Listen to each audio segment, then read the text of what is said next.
শান্ত, সবুজ, সুন্দর আর নান্দনিক সড়কবাতির আলো ঝলমলে রাজকীয় শহর।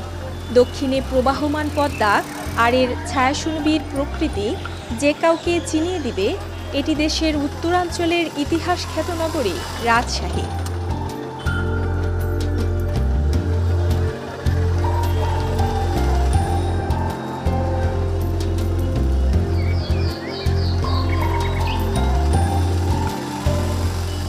প্রাচীন পুন্ড্রবর্ধন জনপদের অংশ এই রাজশাহীর জনবসতি বহন করে হাজার বছরের ঐতিহ্য, যার আদি নাম রামপুর বোয়ালিয়া। 18 শতকের মাঝামাঝিতে রামপুর ও বোয়ালিয়া গ্রাম দুটির সমন্বয়ে গড়ে ওঠে রাজশাহী শহর, যা